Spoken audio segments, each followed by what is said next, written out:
Auk Nicks Knatterton eru þáttakandur þessir: Sigurlína Sæta, fegurðardís undirheimana. Hún góðum gáum gætt, auk alls annars.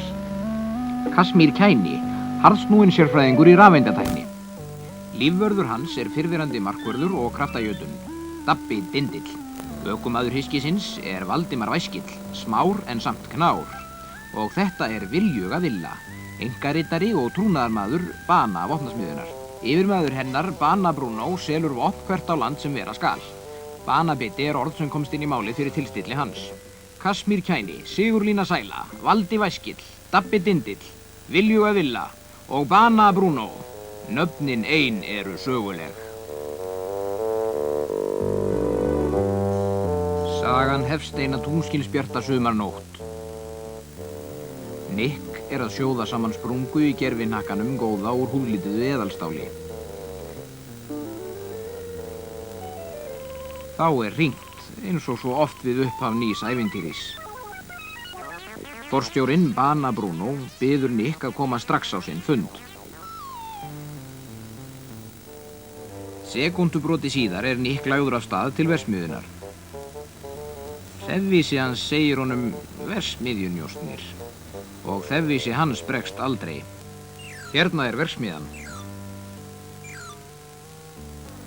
Það engin vörður sjáanlegur en Nick finnst samt að fylgst sé með honum.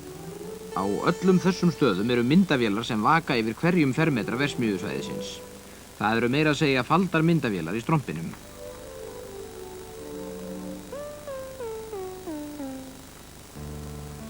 Míníinn hans Nick birtist frá öllum hliðum í vaðskilinu. Vörðurinn opnar hliðið. Hann hefur verið látinn vita af komu Nicks. Það vel fylgst með honum á leið hans til aðalskrifstofunnar. Skjárinn í miðjunni sýnir ekki myndir af svæðinu. Það myndband sem á að halda verðinum vakandi á vaktinni. Dyrnar inn til forstjórans opnast. Bruno, forstjóri, býður meistaraspæjarans í æstu skapi. Til þess að hindra hleranir þrýstir Bruno á hnapp sem opnar fallhlera á ganginum. Í veggnum griptæki og við fáum brátt að sjá hvernig það verkar. Fyrir innan segir Viljuga Villa æst frá því sem gerðist. Þegar hún var að raða upp leyniskjölum á borðinu kom risastór býfluga inn opinn gluggann. Svona stór. Villa segir ennfremur frá því að býflugan hafi sprautað einhver upp í nefið á sér og við það féll hún í ómegin. Þannig kom forstjórinn að henni. Nick vantrúaður. Það ekki til svona stórar býflugur. Villa verður stjörf. Þarna hún! Nick sá býfluguna aðeins í fljótu bragði. En ekkert fór fram hjá honum. Fyrir hugskotssjónum hans birtist þverskurður af 72 mm ofur býflugunni. Hérna myndavél sem tók myndir af leyniskjölunum. Þar undir sprautukerfi með klóróformi og þrýstibúnaði. Lítill hreyfill setur skrúuna í gang. Sendi- og móttökuloftnet og á maganum hljóðnemi til hlerunarárása með upptökutæki og hérna fjarstýringatækið, sem sagt meistaraverk rafeindatækninnar. Nick sá býfluguna hverfa inn þennan glugga á hóteli í 2 km fjarlægð. Og hvað sjá arnaraugu hans? Kíki með grunnsamlegu andlitið að baki. Og á vinstri hönd barm sem á eftir að reynast Nick þungur í skauti. Nick hefur séð nóg, Kasmír líka. Hann segir Sigurlínu að festa brjóstsikur í skyrtu Nicks. Við sjáum brátt hvað það táknar á njósnaramáli. Nick leggur af stað til hótelsins til að góma ránsbýfluguna og eiganda hennar. Því miður gleymdi Bruno að loka aftur fyrir njósnarafangarann. Og einmitt núna fer rafmagnið. Og kom ekki aftur fyrir eftir 15 mínútur. Nick hangir í lausu lofti.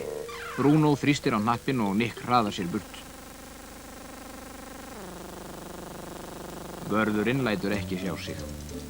Hann sofnaður þrátt fyrir vökumyndbandið. Nick grunaði ekki að þegar grindin tekin upp með valdi spretta upp naglar. Hann kemst því ekki langt. Að skipta 4 hjólborða of mikið að því góða, jafnvel fyrir Nick. Hann leggur af stað gangandi til hótelsins. Hvað þá? Einhver kallaði til hans. Sigurlína segist hafa snúið sér við til að kalla á hundinn sinn en það engan hund að sjá. Barmurinn kemur Nick kunnuglega fyrir sjónir. Hann hefði átt að sjá það fyrr. Það sem henti við áreksturinn sýnum við nú. Við harðan áreksturinn að ofan varð Nick ekki var við létta snertinguna að neðan. Sigurlína lét pening með senditæki vasa Nicks. Tengimyndin verðugt athugunarefni fyrir leikmenn. Nick veit ekki að jakkavasi hans sendir nú frá sér stöðugar bylgjur. Sigurlína lætur félaga sína vita að brjóstsykurinn hafi klístrast á Nick. Bak við þessa sakleysislegu áreitun situr Kasmír fyrir framan skjá með korti af borginni.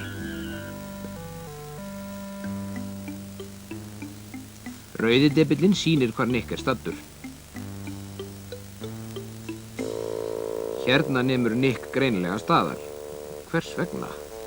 Af því að honum finnst hann vera eltur. Til öryggis slær hann varnagla. Á skjánum hjá Kasmír lítur það þannig út. Nick hverfur og debillinn sömuleiðis. Kasmír gefur skipanir. Vörubíllinn fer á eftir senditækinu. Nick ráar skottbrasinn, en hann hefur ekki geð í sér til að taka sundsprett. Þarna kemur holræsastarfsmaður á eftirlitsbát. Nokkrum metrum ofar stansa bóarnir. Vasamiðunartæki Kasmírs finnur myndina. Báðir eru handvissir að Nick sé fyrir neðan. Nick fær bátinn og gefur myndina í þjórfé. Myndina með senditækinu.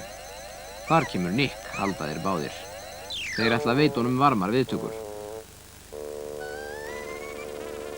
Þeir undrast ekki breytingun á Nick því að hann sem kunnugt snjall að dulbúast.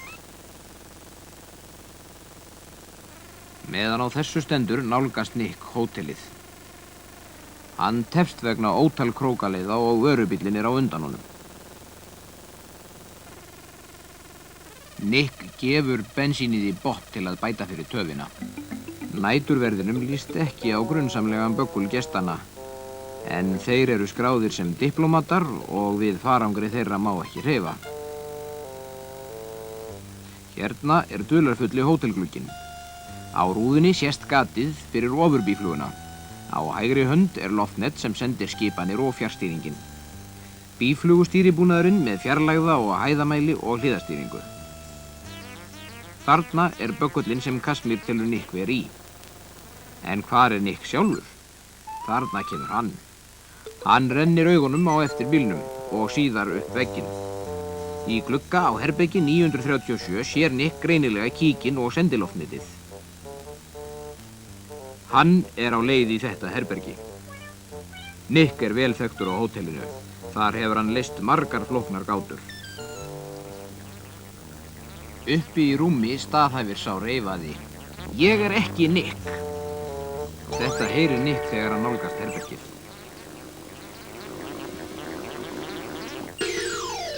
Hvað var nú þetta? Í dyrakarminn innbyggt njósnavarnakerfi.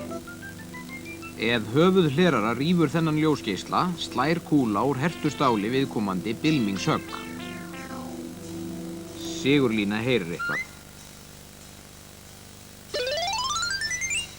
Þegar Nick dreginn inn verða þeir Dabbi og Kasmír heldur en ekki hissa að sjá hann sjálfan. Bruno og Villa bíða örvæntingarfull eftir Nick. Tíminn líður. Það greinilega verið að undirbúa flutning. Á skrifstofu banasmiðjunar enn beðið. Hvar Nick? Honum hefur verið rutt úr vegi og inn í klæðaskáp. Þar hangir hann, átakanleg sjón. En hvaða skrýtna tæki þetta inn í skápnum? Þetta snjöll sjálfvirk sprautuvél. Þetta glerilát fyllt með sterku deyfilyfi sem verkar í 4 klukkustundir í senn. Sprautuvélin tengd klukku sem þrýstir nálinni fram á nákvæmlega 4 stunda fresti til skiptis í vinstri og hægri þjóhnapp Nicks. Sólarhringur líður sem örskot. Þá bilar klukkan. Hún spilar út. Þetta þolir ekki nokkur bakluti. Nick vaknar af djúpum svefni og strax sem stálsleginn. Hann hraðar sér til bana en hann veit ekki að hann hefur misst úr sólarhring.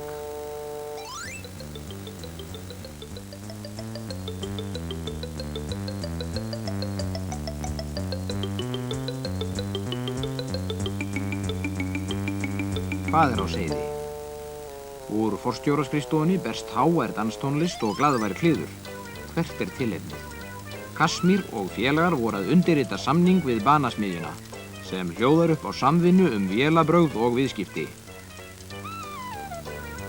Ofurbýflugan vinnur nú fyrir Bruno og njósnar þá sem eru í samkeppni við hann.